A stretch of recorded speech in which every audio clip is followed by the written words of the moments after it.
Hallo meine Rock'n'Roll. So, letzte Video im Jahr 2024. Gehen wir mal eben rüber. Boah, kalt ist es. Knackig in der Eifel, aber wunderschön. Die Sonne scheint. Herrlich. So, wir starten natürlich rein mit mit der Auflösung vom Gewinnspiel von vor 14 Tagen. Achtelmeile-Renner, 100 PS geknackt. Ja, hier steht er. Unten liegen die schönen Preise für euch parat. Und würde ich sagen, starten wir direkt rein. Frage 1 war diese. Frage 1. Ich habe in einem Video gezeigt, wie wir die Drosselklappe für den Achtelmeile-Renner umgebaut haben. Da haben wir eine Basis-Drosselklappe, eine Euro 3 genommen, ja, die normal 46 mm hat, und haben die um ein X-Maß vergrößert. Dieses Maß hätte ich gerne. Ja. Auf wie viel Millimeter haben wir diese 46er diesen 46er Drosselklappenkörper vergrößert mit einer anderen Drosselklappe? Frage 1. So, die richtige Antwort auf Frage 1 war 52 mm, nicht 56. Da haben sich ein paar leider ins Boxhorn jagen lassen, weil die 56er Drosselklappe war ja eine von der Super Duke, die wir nur genommen haben, geteilt haben und dann dort eingebaut haben. Den 46er Drosselklappenkörper, dieser wurde aufgeholt auf 52 mm. Ja, das war der hier. Ja, da ist jetzt eine 52er Klappe drin. Daher richtige Antwort 52 mm. So, Frage 2. Frage 2. In einem Video habe ich das exakte Verdichtungsverhältnis errechnet. Das, was unter diesem Video jetzt hier stand, war nur aufgerundet. Ich möchte die genaue Zahl. Ne? Die Antwort auf Frage 2 war natürlich 13,94:1. Das haben auch die meisten richtig gehabt. Ne? Also das hatte ich ja damals noch mal bei dem Aufbau dieses Motors noch mal errechnet und mit dem Stift auf dem Zettel geschrieben, Kamera drauf gehalten. Und daher die richtige Antwort 13,94:1. So. Frage 3, die wichtigste überhaupt. So, und dann meine absolute Highlight-Frage. Durch dieses Fenster da hinten, in einem Video ging mal die Chevin mit einer Gießkanne. Da ging das auch mit den Tomaten los. Ne? Welche Farbe hatte die Gießkanne? Das ist Frage 3. Ne? So, die Antwort auf Frage 3 war natürlich pink. Ne? Die Gießkanne war pink. Da lief sie durch, die Chevin durch das Bild. Und ein paar haben geschrieben grau und einer hat sogar grün geschrieben. Ihr habt das Video nicht gesehen, ne? Oder? Egal. Auf jeden Fall, die richtige Antwort war pink. So, und jetzt kommen wir zu den Neuheiten 2025, die wir dieses Jahr versuchen, oder nächstes Jahr, also jetzt Anfang des Jahres, zu starten. Schauen wir die uns mal an. Ich habe wieder unser Kameragestell aufgebaut und dann starten wir direkt rein mit den Nockenwellen der 97 Duke. Los geht's.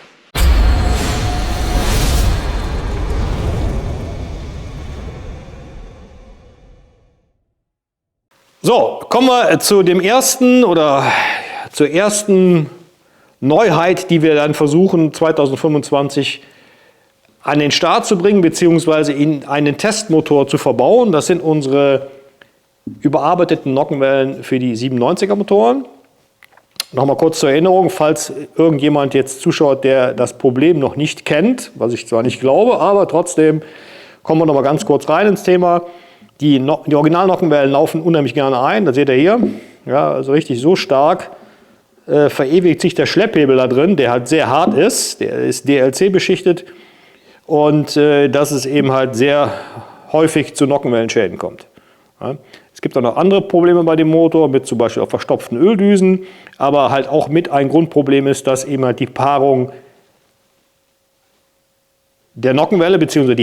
das Härteverfahren dieser Nockenwelle, das wird induktiv gehärtet, ja, die Oberfläche, und dieser extrem harte DLC-Schlepphebel, der dann darauf läuft, eigentlich von dieser Paarung nicht wirklich harmonieren, so sagte uns unser Nockenwellenspezialist.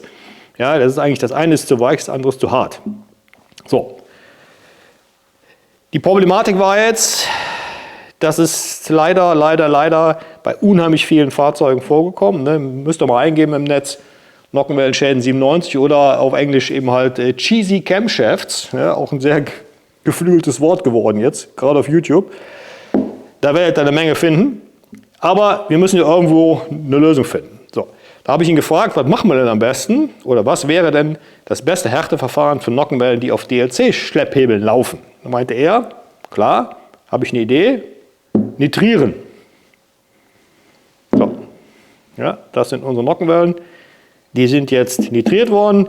Nitrieren ist ein Härteverfahren, das geht halt relativ lange. Dafür kommen die in den Härteofen rein. Ziemlich lange Zeit, also zwischen 7 und 10 Stunden. Und werden dann bei 500 oder 520 Grad quasi erwärmt. Und dabei wird Stickstoff eingeblasen. Dadurch bekommt man hier eine Oberflächenveränderung, die halt sehr zäh ist, sehr hart ist, aber auch sehr zäh ist und dementsprechend von der Paarung her zwischen DLC-Schlepphebel und Nocke wohl sehr gut harmoniert. Ist eigentlich auch ein gängiges Verfahren. Die ganzen 690er Nockenwellen sind auch alle nitriert. Aber eben halt, habt ihr gerade gehört, dauert aufwendig, dauert lange, kostet Geld. Daher teurer als das induktive Härten. Nachteil dabei ist aber leider, dass wenn das Ding in den Ofen kommt, lösen sich Verpressungen an dieser Nockenwelle. Die sind ja alle zusammengebaut hier, ne? Das sind alles Nocken, die werden hier aufgeschoben. Die halten fest, das ist Gott sei Dank, da passiert nichts, aber das Nockenwellenrad fällt ab. Ja? Weil diese Verpressung ist wohl nicht wirklich sehr stramm und durch die lange Wärmeeinwirkung macht es plopp, also das Ding ist dann locker. So. Daraufhin mussten wir uns ja was überlegen, wie der Spruch ja so schön heißt, schenkt das Leben dir Zitronen, mach Limonade draus. Sind wir hingegangen und haben dann halt eine Kontur entwickelt, beziehungsweise der liebe Markus wieder, ne, der hat uns, seines Zeichens Ingenieur, hat hier eine wunderschöne Kontur entwickelt und die haben wir dann bei lieben Gerd bauen lassen und so können wir eben halt diese nitrierte Nockenwelle mit dieser Kontur sogar, dann können wir die Nockenwellenräder einstellen. Ja, guck mal, die Kamera hat auch vernünftig fokussiert. Ja, da können wir dann eben halt relativ starke Gradzahlveränderungen einstellen. Werden wir wahrscheinlich gar nicht brauchen, aber wir können das eben halt mal testen, was passiert, wenn wir zum Beispiel die Einlassnockenwelle ein paar Grad auf früh stellen. Ne? So, das sind die Schrauben, oder das sind Schrauben von den Nockenwellen der RC8. Die haben ja auch einstellbare Nockenwellenräder. Die sind aber einen Tacken zu kurz. Die gibt es aber noch etwas länger, weil es 10.9 Schrauben sind das eben halt mit hoher Festigkeit. Die müssen wir noch ändern, erneuern. Die sind aber schon bestellt. Aber dieses System ist jetzt fertig für den Test. Wie wir das genau testen, weiß ich noch nicht genau. Wir suchen jetzt natürlich einen Motor mit Motorschaden, wo wir den komplett umbauen können. Da haben wir aber noch andere Sachen vor. Wir haben ja auch gerade momentan in der Mache das Motorgehäuse, was wir noch hier hatten. Da kommen jetzt Laufbüchsen rein, da sind wir auch gerade dran. Und daher werden wir dann so einen kompletten Motor umbauen mit allen Gimmicks, die momentan uns so, ja, die wir so vorhaben. Und dann wird das hoffentlich ein Experimentalmotor, wo wir dann wirklich gucken können, was funktioniert bei diesen Motoren und was nicht. So, das ist der Plan 97. Und jetzt kommen wir zum nächsten, hoffentlich Highlight. Das sehen wir jetzt. So, kommen wir zu dem Thema Kipphebel Euro 3. Für mich so das wichtigste Thema 2025, weil wir ja gerade von diesen Motoren sehr viele machen im Jahr und wir immer das Problem haben, dass entweder die Kipphebel schon kaputt sind oder wir auf jeden Fall wegen der Gewährleistung den Kunden 2 neue Kipphebel verkaufen müssen. Und dann sind wir mal eben bei locker 320 € für diese beiden Dinger hier, ne? Am Start. Ne? Stück kostet es, wie gesagt, fast 160 € jetzt. Früher haben die mal so um die 80 gekostet. Jetzt sind sie schon doppelt so teuer.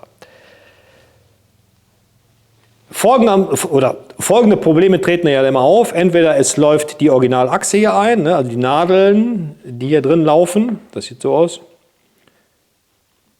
laufen auf der Achse ein, oder im schlimmsten Falle kommt diese Achse aus diesem Ärmchen rausgewandert.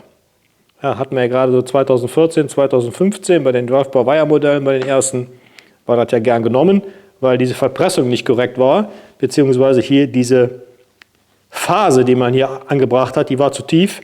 Und da war das halt hier, die Fläche war zu dünn. Und da haben die Achsen sich hier verabschiedet. Die wollten dann immer raus. So, während des Motorlaufs nicht wirklich schön, ne? Wenn das Zeug rausfliegt, macht dabei ein bisschen Hackepeter auf dem Zylinderkopf und alles ist kaputt. So, da wollte ich, wie gesagt, schon lange ran, dass wir die Dinger mal überholen können, weil der Kipphebel an sich ist ja nicht kaputt. Da ist ja nichts dran an dem Schmiedeteil. Und der Witz ist ja, bei den alten LC4s kriegen wir diese Reparatursätze ja noch, also Rolle mit Achse und Nadellager. Bei den 96ern gab es das nie. Da mussten wir sie immer neu kaufen, komplett. Die Dinger von den alten LC4s passen aber leider auch nicht. Das ist ein anderes Maß, komplett. Innendurchmesser, Breite und so weiter und so fort. Außendurchmesser ist also so nicht machbar. Machbar schon, aber mit riesigem Aufwand. Und deswegen hatten wir uns da was überlegt. Denn, beziehungsweise wir, der liebe Markus war nämlich wieder hier, der uns hier auch bei den Nockenwellen geholfen hatte. Und sagt, pass mal auf, ich habe da eine Idee. Gib mir das mal mit. Ich schaue mir das mal an und melde mich bei dir. Und das hat er dann auch. Und die Idee von ihm liegt hier auf dem Tisch. So, was hat er sich da ausgedacht? Das liegt jetzt hier eine sogenannte Sinter-Bronze-Buchse, Gleitlager. Ja, ich habe ja schon wieder Büchse gesagt. So, diese kann man fertig kaufen. Leider nicht genau in dem Maß, wie wir sie brauchen, aber fast. Wir müssen also noch innen ein bisschen honen, außen ein bisschen abdrehen. Und die werden dann in die Kipphebelrolle eingesetzt, weil in 99% der Fälle sind diese Rollen nicht kaputt, weil die sind bombenhart. Es sei denn, es gab mal oben an dem Zylinderkopf lange Zeit kein Öl, dann sind die auch eingelaufen oder angelaufen, Anlauffarben, dann können wir sie auch wegschmeißen. Aber in 99% der Fälle sind die Kipphebel an sich noch in Ordnung und die Rolle auch. So, das heißt, die Rolle benutzen, die Buchse reinsetzen, rein mit dem Ding, den Kipphebel aufholen, die 8 mm Achse reinsetzen. Wie gesagt, die Original sind die 7,6. Und dann werden die verpresst. Ich habe hier schon mal was vorbereitet, wie man das immer so schön in den Kochshows sagt. Ja, hier fertig, Auslass und Einlass. Dann sind die Kipphebel wieder ready to race, wie man so schön bei KTM sagt. So, die große Frage ist, kann diese Sinter-Bronze das auf Dauer ab? Jetzt habe ich mich bei dem Hersteller mal auf die Seite begeben und eben halt, die haben ja einen ganz großen Vorteil. Diese Buchsen, die werden ja vorgeölt sozusagen, weil diese Bronze, diese Sinter-Bronze wird komplex hergestellt. Da wird nämlich Bronze verflüssigt vorher und die wird dann zerstäubt in dem flüssigen Zustand und dann entsteht da ein Pulver und dieses Pulver wird dann als Fertigbauteil gepresst. Also zum Beispiel jetzt hier wie als Buchse. So. Dadurch ist dieses Bauteil aber in sich sehr porös. Das heißt, bevor wir die verpressen, kommen die in warmes Öl, 55, 60 Grad heißes Öl, werden die reingelegt und diese Buchsen ziehen sich das Öl dann quasi rein und haben dadurch eine Dauerschmierfüllung. So muss man es sehen. Daher werden die halt sehr gerne benutzt im Bereich zum Beispiel Elektromotorenlagerung. Ja, die werden dann abgeschlossen und haben dann diese Ölfüllung permanent da drin. Das funktioniert dann folgendermaßen. Ich muss das mal eben ablesen beim Hersteller. Die Buchse funktioniert eingebaut dann auch wie ein Schwamm. Das Öl wird in einem Kreislauf an die rotierende Welle abgegeben und in der Lastzone wieder in die Buchse zurückgedrückt. Ein wichtiger Faktor hierbei ist die Gleitgeschwindigkeit. Sinter Gleitlager sollten weder zu hoch noch zu niedrigen Geschwindigkeiten ausgesetzt werden. Das ist jetzt die große Frage. Haben wir hier eine hohe oder eine niedrige Geschwindigkeit? Wenn die Nocke kommt, macht die Rolle ja immer nur einmal den. Ja, immer nur, keine Ahnung, 90 Grad, dreht die sich weiter. So, ist das für die Buchse dann zu viel? Ist das zu wenig? Wie ist das mit dem Druck? Von der Druckseite her sollte das einwandfrei funktionieren. Die Frage ist eben, ist das zu viel? Läuft die dann zu schnell oder läuft die zu langsam? Wenn die Elektromotoren läuft, laufen die ja relativ schnell. Da haben wir hier diese Drehzahlen, werden wir hier nie bekommen. Wir kriegen ja immer nur so eine leichte Drehbewegung auf der Achse. Das wird sich zeigen. Das können wir natürlich erst sehen, wenn wir die ersten Testmotoren mit dieser Rolle oder mit diesen Kipphebeln laufen haben. Wenn das alles klappt, können wir hier eine Reparatur anbieten, die wesentlich kostengünstiger ist, als die Dinger komplett neu kaufen. Und der große Vorteil ist, wir können diese Kipphebel jederzeit wieder überholen. Ist die Buchse ausgelaufen, ne, auspressen, neue Achse, neues Lager rein, Thema erledigt. So, das wie gesagt für mich eine der wichtigsten Sachen dieses kommende Jahr. Und dann schauen wir uns jetzt noch mal das Thema Kurbelwelle an. So, kommen wir zu den Kurbelwellen-Highlights 2025. Die liegen jetzt hier, beziehungsweise die liegt jetzt hier. Das ist eine Kurbelwelle einer Euro 5 Husqvarna 701 Enduro, Baujahr 2021. Die kennt ihr eigentlich schon. Die habt ihr schon mal gesehen, wer unsere Videos verfolgt. Das ist die Kurbelwelle aus dem Motor mit diesem starken Ölschlamm. Also mit dem Motorschaden durch Ölschlamm. Das war ungefähr vor 10 oder 12 Wochen war dieses Video, hatte ich das online gestellt. Ja, da hat man den ganzen Motor hier auch zerlegt und besprochen. Und die ist jetzt wieder zurück vom Bearbeiter mit dem neuen Pleuelkit, mit dem passenden neuen Pleuelkit von unserem Bearbeiter. Da kommen wir aber gleich zu. Das ist wie gesagt jetzt neu für 2025. Die Problematik bei den Original-Pleuelkits ist ja dieses Gleitlager. Im Endeffekt ist das ja keine schlechte Sache, so ein Gleitlager.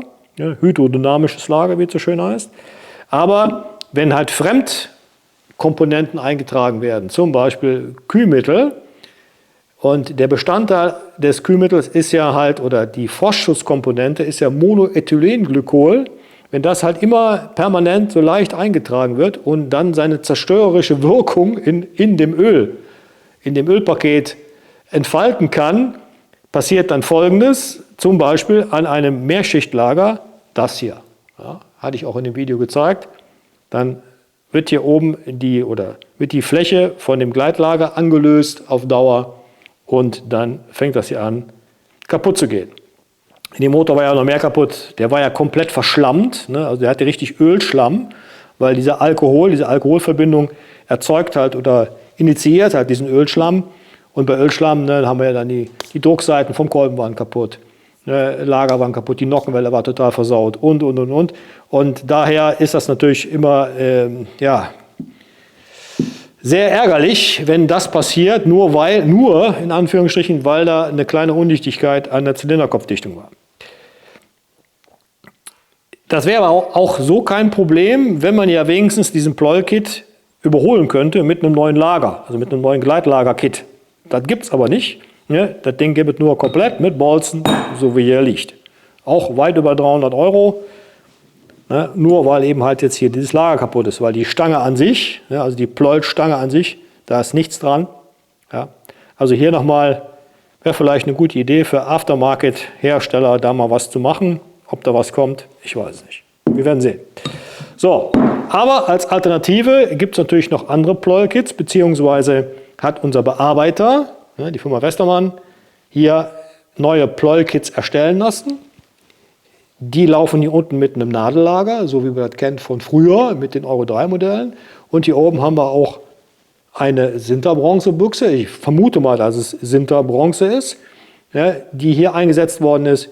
Und so haben wir halt hier oben auch gerade im Kolbenbolzenbereich eine sehr hohe Notlaufeigenschaft. Original laufen die halt nur in Stahl, ne? Wie hier. So, wir können natürlich, wenn der Motor kaputt ist, einen neuen Original-Kit reinbauen. Hier würde ich aber jetzt immer empfehlen, gerade bei so Fahrzeugen wie hier, die halt benutzt werden für lange Reisen, für Enduro-Reisen vor allen Dingen, also die richtig auf die Fresse kriegen im Gelände, keine Ahnung, einmal quer durch Kroatien und Albanien und hast du nicht gesehen, dass man eben halt da auf jeden Fall diese Kits benutzt, weil wir haben mit dem Nadellager natürlich eine viel höhere Notlaufeigenschaft bzw. Betriebssicherheit als mit dem Gleitlager, wenn irgendwas eingetragen wird. Ja? Ihr erinnert euch, Nehmerzylinderschäden waren ja auch gern genommen damals, haben jetzt Gott sei Dank abgenommen wegen dem neuen Nehmerzylinder, aber es kann ja trotzdem mal passieren, dass der kaputt geht, dann habt ihr Bremsflüssigkeit im Öl und das ist noch schlimmer, ja? Weil dann habt ihr ruckzuck hier das Mehrschichtlager zerstört, weil diese Bremsflüssigkeit ist so aggressiv. Habe ich auch schon mehrere Videos zu gemacht. Blende ich mal oben ein. Dann habt ihr direkt das Gleitlager kaputt. Kann euch beim Nadellager nicht passieren. Das ist da vollkommen stumpf in der Richtung. Es muss halt immer nur gewährleistet sein, dass immer vernünftiges Öl da durchläuft. Ölwechsel kann man unterwegs immer machen. Ne? Bei den anderen Geschichten wird es problematisch.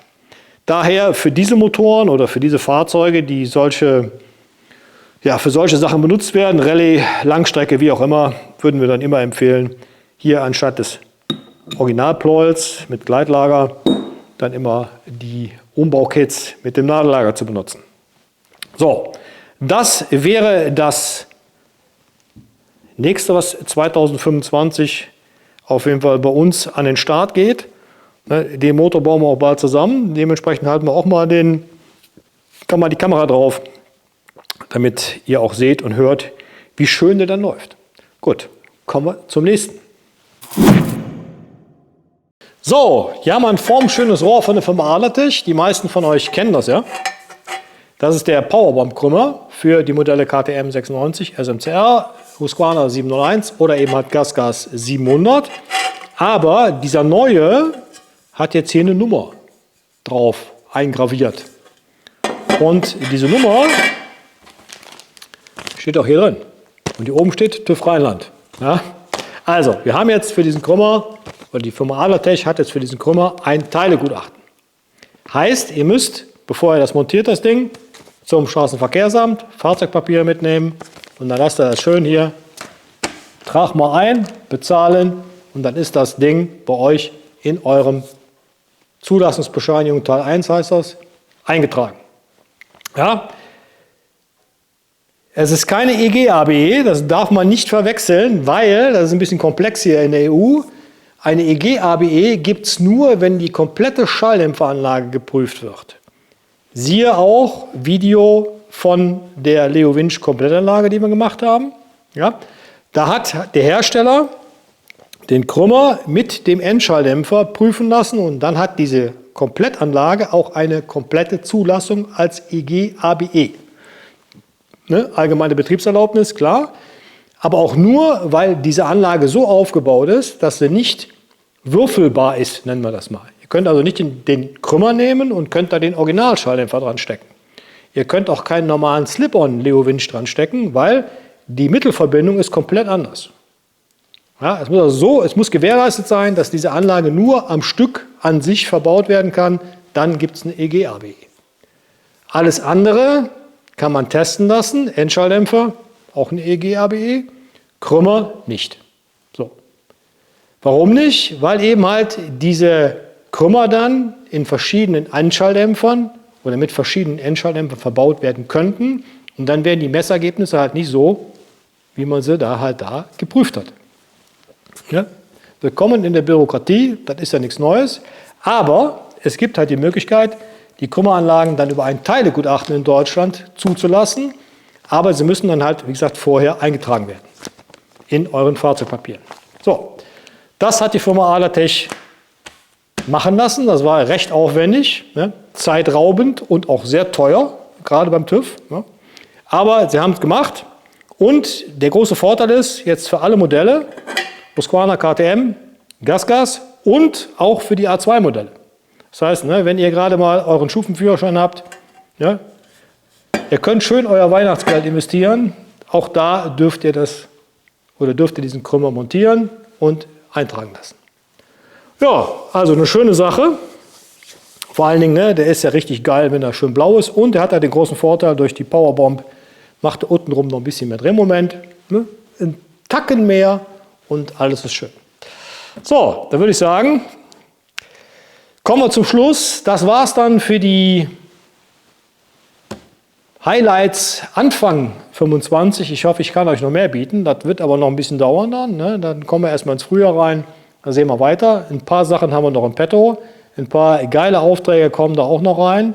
Die 625 muss auch fertig werden. Die GS 250 ist in der Mache. Da gibt es aber ein extra Video zu. Und da würde ich sagen, reicht jetzt. Guten Rutsch, kommt gut rein. Wir sehen uns nächste Woche Ne? Wahrscheinlich ist das der 3. Ich habe eine Abstimmung laufen, wann wir wieder das nächste Live-Event machen. Und das sieht wohl so aus, das wird wohl nächste Woche Freitag sein, am 3. um 19 Uhr. Also spätestens dann sehen wir uns. Haut rein. Bis dann. Ciao.